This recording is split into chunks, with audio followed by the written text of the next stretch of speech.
Hello student, आज हम कर रहे हैं टीएस ग्रेवाल में बैंक रिकंसिलिएशन स्टेटमेंट चैप्टर की इलस्ट्रेशन जो दी हुई है पेज नंबर 12.5। इसके 4 पार्ट इससे पहले वाली वीडियो में मैं कवर अप करवा चुकी हूँ, आप उसे फॉलो कर सकते हैं। बैंक रिकंसिलिएशन स्टेटमेंट होती है कैश बुक और पासबुक द्वारा पासबुक के थ्रू दिखाए गए बैलेंस को रिकंसाइल करना। उनका जो डिफरेंस होगा, ठीक है, कैश बुक का और पासबुक का जो भी डिफरेंस होगा उसको रिकंसाइल करना को बोलते हैं bank reconciliation statement. Bank reconciliation statement कब बनाई जाती है? जब अकाउंटेंट के पास क्या मिल जाती है? बैंक स्टेटमेंट या फिर पासबुक मिल जाती है। कहाँ से? बैंक के पास से। जैसे ही उसे बैंक स्टेटमेंट रिसीव हो जाती है, वो क्या करता है, जो बैलेंस कैश बुक शो कर रही है उसको टैली करता है, बैलेंस शो कर रही है पासबुक, दोनों को, पासबुक और कैश बुक के बैलेंस को वो टैली करता है। ठीक है, अगर कोई डिफरेंस होता है वो क्या करता है, जो पासबुक के आइटम्स होते हैं उनको वो टिक करता जाता है कैश बुक के आइटम्स के साथ, और जो अनटिक्ड आइटम होते हैं वो होते हैं कॉजेज ऑफ डिफरेंसेस, जो मैंने पार्ट 4 में आपको करवाए थे और नोट डाउन भी करवाए हैं। ठीक है, बैंक रिकंसिलिएशन स्टेटमेंट को हम प्रिपेयर कर सकते हैं balance as per cash book के भी और बैलेंस एज पर पासबुक के भी। ठीक है, बैलेंस अगर हम स्टार्ट कर रहे हैं बैंक रिकंसिलिएशन स्टेटमेंट को, आज हम स्टार्ट कर रहे हैं balance as per cash book. Balance as per cash book का क्या मतलब है? Balance as per bank column of the cash book, जो मैंने आपको पार्ट 3 में कराया था। ये क्या है? कैश बुक का बैंक कॉलम। ठीक है, इसको हम balance as per cash book भी बोलते हैं। और ये इसका बैलेंस कितना आ रहा है? Debit balance of cash book. ये क्या है? Balance as per bank column of the cash book. इसका बैलेंस हमने लिख दिया 23,700। अब ये जो बैलेंस है, मैंने आपको बताया था ना कि अगर प्रैक्टिकल प्रॉब्लम में बैलेंस के बारे में कुछ शो नहीं है, कैश बुक के बैलेंस के बारे में कुछ नहीं पता चल रहा कि डेबिट है या ये क्रेडिट है, तो हमेशा हमने क्या अज्यूम करना है? हमेशा हम ये मानना है कि जो कैश बुक का बैलेंस है वो डेबिट है। बट यहाँ पर हमने थर्ड पार्ट में हमने जो कैश बुक की बैंक कॉलम बनाया था उसमें हमारा डेबिट बैलेंस ही आया है, जो 23,700 है। अब कॉजेज ऑफ डिफरेंसेस हमने पार्ट 4 में किए थे, इससे पहले वाली वीडियो आप देख सकते हैं कि मैंने कॉजेज ऑफ डिफरेंसेस कैसे फाइंड आउट किए हैं।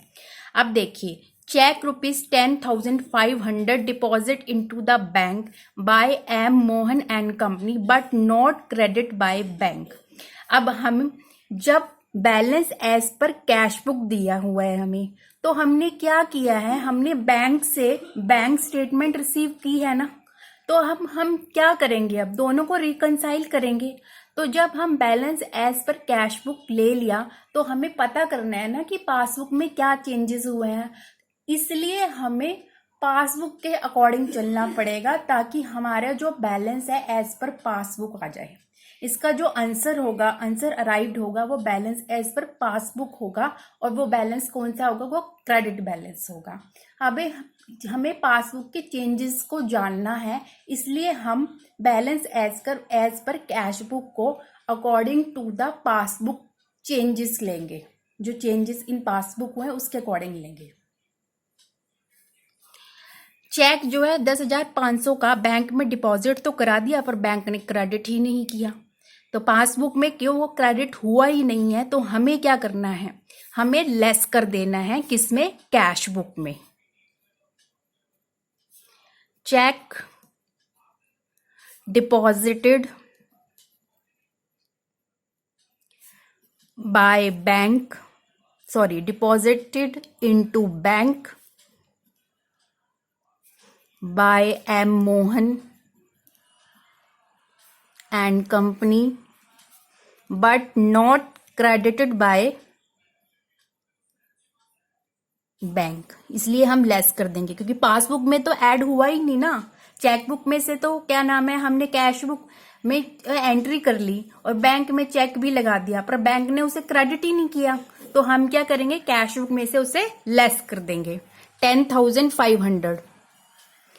Check rupees 3,400 deposit into the bank by N&D and Sons but not credit by bank. Same, ठीक है।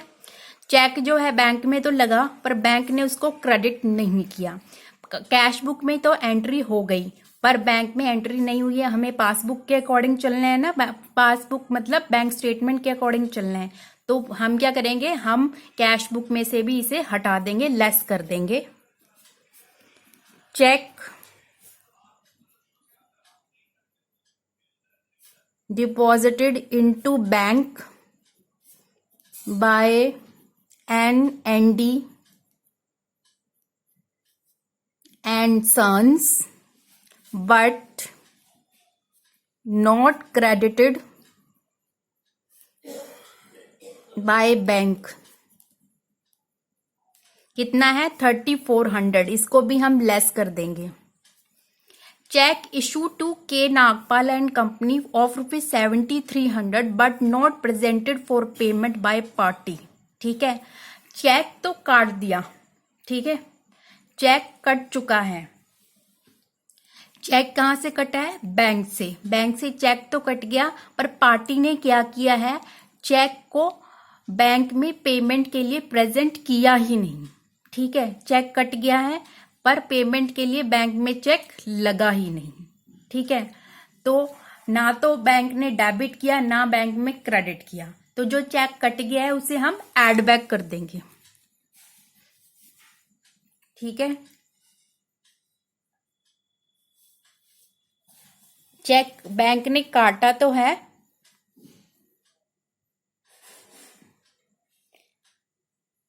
चेक कट तो गया है, बट जो पार्टी को चेक दिया गया, के नागपाल एंड कंपनी को चेक दिया गया, उन्होंने क्या किया है, उन्होंने पेमेंट के लिए चेक बैंक में लगाया ही नहीं, जो कि बैंक जो क्या करता है 7,300 को डेबिट करता। तो हम क्या करेंगे, चेक को ऐड कर लेंगे, ऐड बैक कर लेंगे। Cheque issued but not credited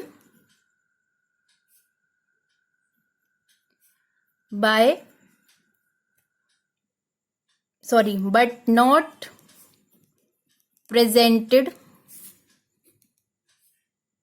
for payment 7,300। Cheque ₹7,800 issued to B Babu and company but not presented for payment by party. Same, cheque काट दिया बैंक ने, but B Babu and company ने payment के लिए चेक पार्टी, पेमेंट के लिए bank ने check काट दिया बी बाबू एंड कंपनी को। ठीक है, बी बाबू एंड कंपनी ने बैंक में चेक लगाया ही नहीं पेमेंट के लिए, तो हम चेक को ऐड बैक कर देंगे सेम ऊपर वाले की तरह। Cheque issued but not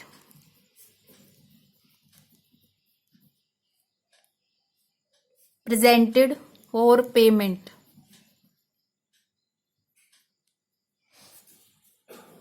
7,800 add back हो गया।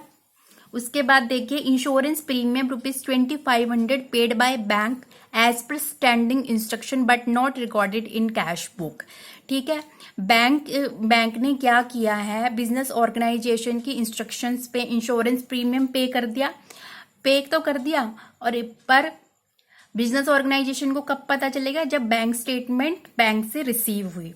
तो अब क्या करना है, कैश हमें पासबुक के अकॉर्डिंग चल रही है, पासबुक के चेंजेस को हमने जानना है ताकि हमें पता चल सके कि बैलेंस एज पर पासबुक कितना है। तो हम क्या करेंगे, लेस कर देंगे। खर्चा है ना, इंश्योरेंस प्रीमियम पे किया गया है बैंक के through, insurance premium paid by bank.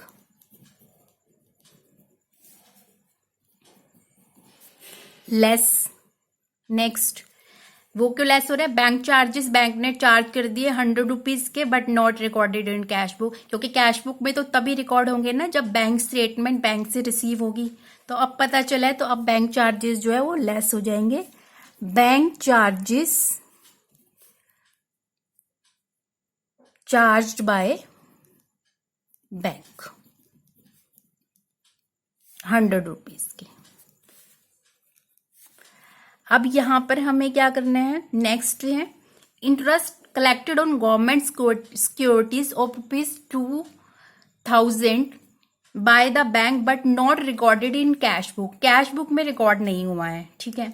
तो इंटरेस्ट ऑन गवर्नमेंट सिक्योरिटी मिली है, इन्वेस्टमेंट है, इंटरेस्ट मिला है, इनकम रिसीव करी है बैंक ने इनकम रिसीव करी है, पर कैश बुक को इसके बारे में बिजनेस ऑर्गेनाइजेशन को इसके बारे में कुछ नहीं पता चला। बिजनेस ऑर्गेनाइजेशन को इंटरेस्ट के बारे में तब पता चला है जब बैंक ने बैंक स्टेटमेंट बिजनेस ऑर्गेनाइजेशन को दी है।